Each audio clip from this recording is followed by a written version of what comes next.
On va passer maintenant vers le conditionnement de l'information issue des capteurs de position et de réponse. C'est-à-dire dans notre montage, il va y avoir aussi des capteurs de position, des capteurs de présence. Ce sont des capteurs logiques qui vont donner deux états, soit fermés, soit ouverts. Donc pour ces capteurs de position, il va y avoir un petit problème. Les contacts associés aux différents capteurs de système présentent des rebondissements. Les rebondissements, ce sont des variations, c'est-à-dire que le système ne va pas se stabiliser directement. Le passage du 1 vers le 0 ou bien de 0 vers le 1, il va y avoir des perturbations, des vibrations, si on veut dire. D'accord? Donc, qu'est-ce qu'il faut faire pour la partie commande qui est très rapide? Il faut éliminer ces rebondissements. Donc, en se fermant ou en s'ouvrant, ce qui cause des perturbations au niveau du fonctionnement. Un conditionnement des signaux fournis par ces contacts est alors nécessaire comme l'indique le schéma suivant. Donc, on va utiliser un exemple de schéma qui va nous permettre d'éliminer les rebondissements. Ici, VI, c'est VIN, c'est-à-dire la tension d'entrée. C'est la tension après capteur. Le montage qui va réaliser le conditionnement et on obtient la sortie VOUT, une information correcte, c'est-à-dire qu'on va éliminer les rebondissements à ce niveau-là. Voilà, donc on vous donne le montage, exemple de montage, les valeurs des éléments, quel est le mode de fonctionnement de l'AOP et justifiez votre réponse. Donc le mode de fonctionnement, j'essaie de chercher toujours la réaction, la sortie. La sortie ici, à travers la résistance R8, revient vers quelle borne? Vers la borne plus. Ici, on peut inverser les polarités, le plus avec le moins. Donc, parfois, j'utilise le plus en haut et le moins en bas. C'est uniquement pour simplifier le montage, d'accord? Mais en réalité, la borne plus, c'est la borne plus et la borne moins, c'est la borne moins toujours. Donc, je remarque ici la réaction avec la sortie, entre la sortie et la borne plus. Donc, on a ici une réaction positive. Lorsqu'on a une réaction positive, le AOP va fonctionner dans ce mode de saturation. Il se sature. D'accord? Elle se sature, soit qu'elle se sature pour la réaction positive ou bien pour un montage sans réaction. Et la fonction qui va réaliser à ce moment-là, ça va être la comparaison. Elle va comparer. Qu'est-ce qu'elle compare? Elle compare le E plus avec le E moins. Une légère différence entre les deux va faire changer la valeur de sortie Vout. La sortie ne va prendre que deux valeurs. Le VCC, le 1 logique, 12 volts, ou bien VSAT, et le 0 logique, moins VCC, ou bien moins VSAT. C'est-à-dire que la sortie ne va prendre que deux valeurs. 12 volts, ou bien moins 12 volts pour notre cas. D'accord? C'est la saturation. Le système va fonctionner en mode logique. Voilà, le mode de fonctionnement de l'AOP est le mode non linéaire, qu'on appelle aussi mode de saturation, ou bien mode logique, ou bien mode de commutation, puisque la sortie va commuter entre le 1 et le 0 logique, entre 12 et moins 12. La justification, le pourquoi, il y a une réaction positive. On passe à la question suivante. Identifier le montage, cocher la bonne réponse. C'est quel type de montage? Donc pour le montage qui travaille en mode non linéaire, on l'appelle un comparateur, d'accord? Comparateur ou bien trigger de Schmitt ou bien comparateur à hystérésis. Donc les propositions ici, amplificateur soustracteur non, comparateur à deux seuils non, inverseur. Donc c'est un comparateur à deux seuils, mais je vais essayer de vérifier la tension d'entrée Vin. Elle est appliquée à quelle borne? Elle est appliquée à la borne moins, d'accord? Elle est appliquée à la borne moins, ça veut dire que c'est un comparateur inverseur. Si jamais Vin est appliqué à la borne plus, il sera non inverseur. Donc ici, pour notre cas, comparateur à deux seuils non inverseur, non. Trigger de Schmitt inverseur, je crois que c'est la bonne réponse. Comparateur à un seul seuil, non. Le comparateur à un seul seuil, il n'y a pas de réaction, ni positive, ni négative. Donc la réponse, ça va être trigger de Schmitt inverseur, ou bien comparateur à deux seuils inverseur, ou bien comparateur à hystérésis inverseur. Hystérésis, c'est la forme de la caractéristique de transfert entre Vout et Vin. Question suivante. On demande d'exprimer le E- en fonction de l'entrée. Donc le E- se trouve où? Toujours avec un petit crayon, j'essaie de représenter la flèche de la tension E- et le E+. E- se trouve ici, automatiquement, ce n'est que la tension Vin. Voilà, E- sera égal à Vin. Question suivante. La tension E+. E+ se trouve où? Donc la borne plus jusqu'ici. C'est le E+. Qu'est-ce qu'on peut appliquer? Le courant, c'est égal à 0 pour l'entrée plus. Même principe, je peux remarquer qu'on a ici un diviseur de tension. D'accord? Un diviseur de tension. Le E+ sera égal à Vout multiplié par R7 puisqu'on calcule E+ au borne de R7 divisé sur la somme. La question suivante, calculer les deux seuils de basculement de ce montage, VH et VL, sachant que E+ égale, on vous a déjà donné la formule de E+, qui est égale à 0,25, VH, ce n'est que le résultat c'est l'application numérique. L'application numérique établie à partir de cette formule. Donc ici, je vais essayer de revoir le montage pour détecter quelle est la valeur variable et quelle est la valeur qui sera fixe. Qu'est-ce qu'on compare ici? On compare le E+ avec le E-, d'accord? Le E- avec le E+. Je remarque que le E-, ce n'est que la tension d'entrée, c'est le Vin, il sera variable, c'est l'information qu'on va prélever des capteurs. Et le E+, elle est en fonction de quoi? Elle est en fonction de Vout, d'accord? Elle est en fonction de Vout. Elle va prendre deux valeurs. Soit qu'elle sera égale à 0,25 multiplié par le 1 logique 12 volts, ou bien 0,25 multiplié par le 0 logique égal à moins 12 volts. D'accord? Donc, soit qu'elle est en fonction de 12 volts, ou bien en fonction de moins 12 volts. Avec ces deux valeurs, on va retrouver le VH et le VL, c'est-à-dire que le E+ sera fixe. Une fois avec la valeur 12 volts et la deuxième fois avec la valeur moins 12. Toujours le VH, le seuil haut, elle est toujours supérieure au seuil bas. Donc je fais le calcul. La plus grande valeur, ça va représenter le seuil haut et la petite valeur, ça va représenter le seuil bas. Donc je calcule VH et je calcule le VL. 0,25 multiplié par le 1 logique VCC qui est égal à 12 volts et je retrouve 3 volts. Je refais la même chose mais cette fois avec moins VCC, c'est-à-dire le 0 logique de la sortie qui est égal à moins 12 volts et je retrouve moins 3. Donc VH égale à moins VL. Ici, je peux dire que le trigger ou bien le comparateur qu'on va réaliser, c'est un comparateur centré. La moitié positive et la moitié négative. Une autre question, compléter la caractéristique de transfert Vout en fonction de Vin, de ce montage. Donc, toujours la caractéristique de transfert d'un montage, c'est quoi?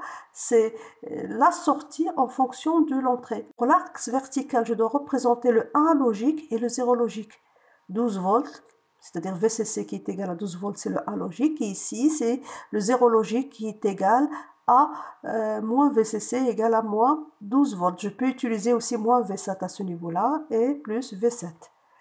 Bien sûr, sur l'axe des entrées, Vin, qu'est-ce qu'il faut représenter? Toujours l'information Vin, elle est comparée par rapport aux deux seuils, supérieur au seuil haut et inférieur au seuil bas, c'est-à-dire VH et VL. Toujours, je dois placer VH et VL sur l'axe de Vin, l'entrée.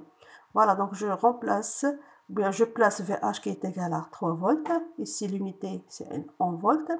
Je place le VL qui est égal à moins 3 volts. Ici, c'est le centre de l'hystérésis. et j'essaie de tracer. Donc pour le montage étudié, c'est un comparateur inverseur. Il se comporte comme une porte inverseuse, c'est-à-dire lorsqu'on lui applique à l'entrée 0, il va fournir le 1, et lorsqu'on lui applique le 1, il va nous fournir le 0. Voilà, donc ici au départ, je suppose qu'on va fournir le 1, le 0 logique.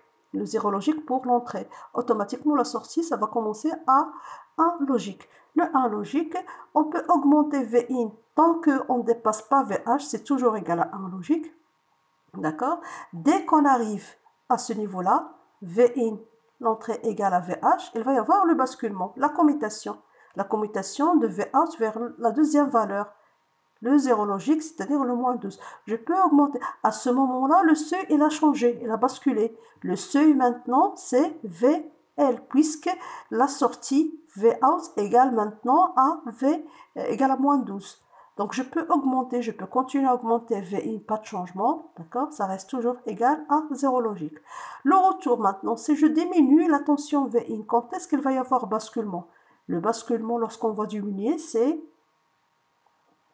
lorsque l'entrée arrive à VL. Voilà, donc on continue ici, toujours pas de changement, ça reste toujours égal à 0 logique égal à moins 12 volts, jusqu'à ce que le Vin arrive à VL. À ce moment-là, il va y avoir le basculement. Le basculement vers quelle valeur? Vers la valeur 1 logique. Voilà, donc ici, on a représenté la caractéristique de transfert. C'est l'hystérésis, c'est la forme d'hystérésis, le comparateur à hystérésis. D'accord?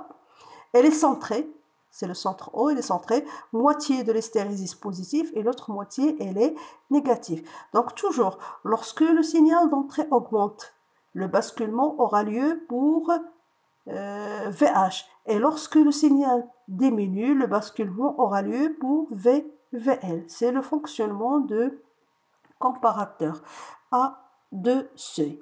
D'accord? Donc, je remarque ici toujours, pour le comparateur inverseur, on commence déjà par le 1 logique. Lorsqu'on arrive au CE, on bascule vers le 0 logique. D'accord? Une application maintenant. Complétez les chronogrammes proposés. On va vous proposer un chronogramme pour la tension d'entrée. C'est-à-dire, c'est une information prélevée des capteurs de présence ou bien de position. Vous pouvez remarquer que la forme, elle est logique, mais il y a des perturbations à ce niveau-là. D'accord? Il y a des perturbations qu'il faut corriger. Donc, on va les corriger en introduisant le signal Vin dans un montage comparateur à deux seuils. Bon, ici, ce sont des chronogrammes, c'est-à-dire que VI en fonction de temps et Vout en fonction de temps. Ici, c'est la caractéristique de transfert Vout en fonction de VI, mais pour les chronogrammes, chaque information, on va la tracer en fonction, on va chercher son évolution en fonction de temps. Voilà, donc on a ici l'information sur l'axe de Vin. L'entrée, qu'est-ce qu'il faut placer? Bien sûr, VH et VL, toujours. Avec l'axe de VI, il faut placer VH et VL. Et pour l'axe des sorties, on va placer aussi d'autres informations. Qu'est-ce qu'il faut placer? Il faut placer le 1 logique et le 0 logique, c'est-à-dire le 12 volts et le moins 12 volts. Bon, comment je dois me comporter pour tracer le chronogramme de la sortie ici? Tout simplement, je vais essayer de voir l'évolution de l'information d'entrée. Lorsque l'information augmente, le basculement aura lieu pour VH. D'accord? À ce niveau-là, il va y avoir basculement que je vais prolonger par des pointillés sur l'axe des V0. Ça augmente, il y a des perturbations, pas de problème. Et lorsque ça commence à diminuer, quand est-ce qu'il va y avoir basculement? Le basculement n'aura pas lieu pour VH, puisque le seuil est là, il va basculer. Le basculement aura lieu pour VL. Donc, je représente ici un autre trait. C'est le principe à suivre. L'augmentation de l'entrée, basculement aura lieu pour VH. La diminution, le basculement aura lieu pour VL. Je refais la même chose ici, pour une autre période. Augmentation jusqu'à VH, diminution jusqu'à VL, augmentation jusqu'à VH, diminution jusqu'à VL, augmentation jusqu'à VH, et ainsi de suite. Voilà, donc j'ai marqué les points de basculement. Il suffit maintenant de bien tracer le Vout. Vous faites attention, si le départ est faux, le tout sera faux. je dois faire attention. J'ai un comparateur inverseur, c'est-à-dire pour les valeurs négatives et pour le 0, ça commence ici pour le 0, il va commencer avec quelle valeur? Lorsque l'entrée est égale à 0, il commence par le 1, déjà le 1. Donc je représente le 1 logique qui est égal à 12 volts et le 0 logique qui est égal à moins 12 volts, les deux tensions d'alimentation. Et le départ ici, ça va être, donc ici, inférieur à VH, le départ, ça va être le 1 logique. Premier basculement vers le 0 logique, deuxième basculement vers le 1 logique, et ainsi de suite. Toujours la sortie ne va prendre que des valeurs. C'est la commutation entre le 0 logique et le 1 logique. Donc il suffit de bien tracer les points de basculement au départ, la montée du signal VH, la descente VS, ce sont les points de basculement. Je dois bien choisir le point de départ. Inverseur, ça commence ici, puisque la tension d'entrée est égale à 0. Donc ici, inversé, ça donne le A. Et par la suite, les commutations, et je retrouve la forme de signal de sortie. Qu'est-ce qu'on remarque? Le signal maintenant, elle est correcte. D'accord? Le signal, elle est correcte. C'est quelle fonction? Donc, déduire la fonction réalisée par ce montage et cocher la bonne réponse. Est-ce que c'est un amplificateur? Non. C'est un convertisseur? C'est un non. Redressement? Non. Filtrage? C'est un A. Donc, c'est ce qu'on appelle la mise en forme. Oui, c'est très bien. Donc, c'est la mise en forme. On a essayé d'éliminer les perturbations. La fonction réalisée par le montage, c'est ce qu'on appelle la mise en forme. Donc, pour les comparateurs à un seuil, à deux seuils, inverseur, non inverseur, la fonction qui sera réalisée toujours, c'est la mise en forme. On va étudier une autre partie dans notre système, la carte d'acquisition-conversion. Donc la carte d'acquisition-conversion de ce système, on suppose qu'on a une carte d'acquisition, contient un CNA. CNA, ça veut dire un convertisseur numérique analogique. Il se trouve où dans notre système? Le CNA se trouve toujours à la sortie de notre partie traitée. La partie traitée fonctionne avec des valeurs numériques, d'accord? Des informations logiques qui vont constituer la valeur numérique. Et bien sûr, elle va fournir une valeur numérique en binaire vers un système qu'elle va commander, donc qu'on doit convertir vers une information analogique. Il y a aussi le CAN. Le CAN, c'est le convertisseur analogique numérique. Elle se trouve toujours à l'entrée de notre partie commande. L'information arrive en analogique, il faut la convertir en numérique pour être traitée par la partie commande. Donc, on fait toujours attention pour les deux systèmes, CNA et CAN. Donc, il contient un CNA dont la sortie est un courant, c'est-à-dire qu'on va convertir le nombre vers un courant. Quand l'entrée numérique binaire naturelle est N2 égale 0,00001, le courant de sortie est S égale à 10 milliampères. Compléter le schéma synoptique proposé et donner l'expression de IS en fonction de N, entrée numérique en décimale. Donc ici, le schéma synoptique qui va me permettre de réaliser l'étude, de faciliter l'étude. Toujours, j'utilise ce schéma synoptique qui va me permettre de représenter les entrées et les sorties. D'accord? Donc ici, on a un CNA. L'entrée, c'est une information numérique. D'accord? Sur combien de bits? Je compte 1, 2, 3, 4, 5, 6, 7, 8 bits. B0 jusqu'à B7. La sortie, qu'est-ce qu'on a dit? C'est un courant. Un courant qu'on va noter IS. Ça peut être une tension, d'accord? VS. Et la formule. Donc la formule ici, c'est quoi? Le convertisseur, quel que soit le convertisseur utilisé, son rôle, c'est de faire quoi? C'est de convertir l'information d'entrée pour obtenir l'information de sortie. Donc toujours la sortie sera égale à un coefficient K multiplié par l'information d'entrée. Quel que soit le montage CNA qu'il faut utiliser. Donc en général, un coefficient K multiplié par l'entrée, ça va donner la sortie. K multiplié par N. Ça peut être un convertisseur R2R ou bien d'autres, peu importe. Donc en général, toujours, c'est K multiplié par N. C'est quoi le N? n c'est une valeur en décimale. C'est l'équivalent de la valeur binaire ici. N, elle est en décimale. K, c'est quoi? C'est le coefficient, donc le n avant. Donc le n en décimale, c'est l'équivalent de, on peut convertir en utilisant l'information binaire 2 à la puissance 0 multiplié par 2 à la puissance 0, B0 multiplié par 2 à la puissance 0, plus B1 multiplié par 2 à la puissance 1, jusqu'à B7 multiplié par 2 à la puissance 7. C'est la forme polynomiale qui nous permet de convertir le binaire vers le décimal. D'accord? Le CNA, qu'est-ce qu'il va ajouter par la suite? Il va ajouter le coefficient K. Selon le type de CNA, il va y avoir un coefficient. Voilà, donc ici, on a défini notre schéma sémantique, la relation. Il reste à calculer les informations demandées. Donc, calculer la résolution, ou bien les caractéristiques. Calculer la résolution analogique de ce convertisseur. Lorsqu'on parle de résolution analogique, ou bien le quantum, la résolution analogique, c'est... J'essaie de voir quelle est l'information analogique. L'information analogique, c'est la sortie IS. D'accord? Donc, IS, je représente ici par petit q ou bien petit r, c'est la résolution, qui sera égale à k, k c'est la constante, multiplié par n, n égale à 1. Donc, on calcule la résolution analogique lorsque le nombre n va prendre la plus petite valeur différente de 0 qui est égale à 1. Et je retrouve. Donc, pour le cas de CNA, la résolution, ce n'est que le k. Donc, petit r qui sera égal à k multiplié par 1, donc c'est égal à k.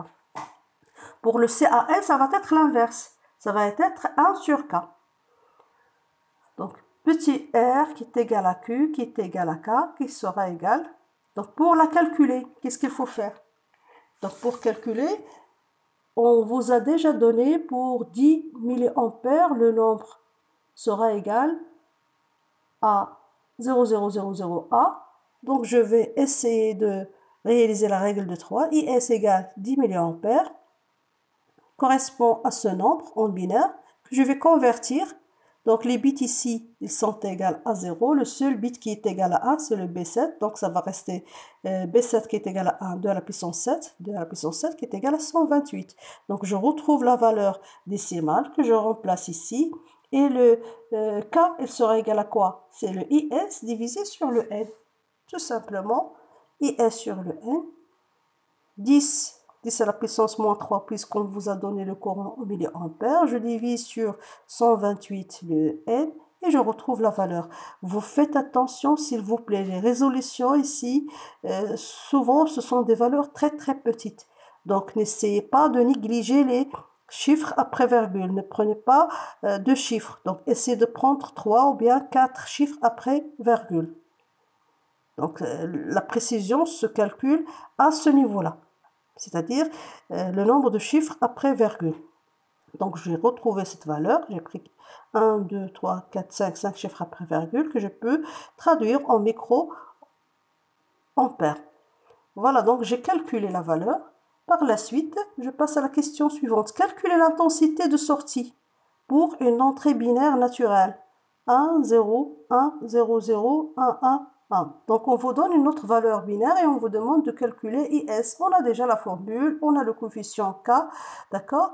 Donc, on a la résolution ou bien le coefficient K. Il suffit de faire le calcul, une application numérique. Donc, tout d'abord, je dois convertir la valeur binaire en décimale en utilisant toujours la forme polynomiale. Donc, les bits qu'on va choisir ici ou bien qu'on va utiliser 2 à la puissance 0. 2 à la puissance 2, 2 à la puissance 5, 2 à la puissance 6, 2 à la puissance 7. Les autres bits, ils sont égaux à 0. Ils sont à éliminer. On retrouve 229. Le IS qui sera égal à NK toujours. N, c'est la valeur décimale. Je multiplie par le coefficient K. Vous pouvez remarquer, j'ai utilisé ici les 5 chiffres après virgule. Et je retrouve la valeur en milliampères. Question suivante. On demande de calculer l'intensité pleine échelle. L'intensité pleine échelle, c'est-à-dire la valeur maximale que le convertisseur ici peut nous donner. Donc, ça va dépendre de quoi? Ça va dépendre du nombre maximal, puisqu'ici, on a 8 bits. La valeur maximale en binaire, ça va être égal à combien? 1, 1, 1, 1, 1 partout des 1, d'accord? que je peux calculer ici en utilisant la formule. Je calcule donc de B0 jusqu'à le B7. Donc, on va utiliser de 2 à la puissance 0 jusqu'à 2 à la puissance 7. J'additionne et je retrouve la valeur. Ou bien, je peux utiliser une autre méthode. Je compte le nombre de bits. On a 8 bits. Avec 8 bits, le nombre total qu'on peut réaliser, c'est 2 à la puissance 8. Et bien sûr, je dois retrancher le 1. Pourquoi je retranche le 1? Puisqu'on commence le compte de 0. De 0 jusqu'à la valeur maximale de 155. Donc, combien de nombres on peut obtenir avec 8 bits? 256 nombres. De quelle valeur jusqu'à quelle valeur? De 0 jusqu'à 255. Voilà, donc ici, la plane échelle égale à IS max égale à K fois N max. Donc, je travaille toujours avec la formule ici. N max. Avec le N max, c'est 2 à la puissance 8 moins 1 égale à 255. Ou bien, je peux utiliser la formule ici.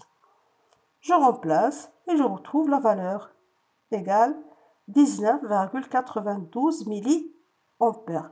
Voilà, donc c'est terminé pour les questions proposées pour la carte d'acquisition. Donc, il se peut qu'on vous demande la résolution logique. Donc, la résolution logique, c'est le nombre de bits. Donc, la résolution logique égale 8 bits. Bon, je crois que j'ai terminé l'exercice, les exercices, c'est-à-dire la première partie des exercices acquérir conditionnement. Vous allez trouver toujours joint le fichier PDF. Je vais vous laisser le fichier PDF à compléter et le fichier PDF déjà avec les solutions. Et bonne chance. Salam alaikum.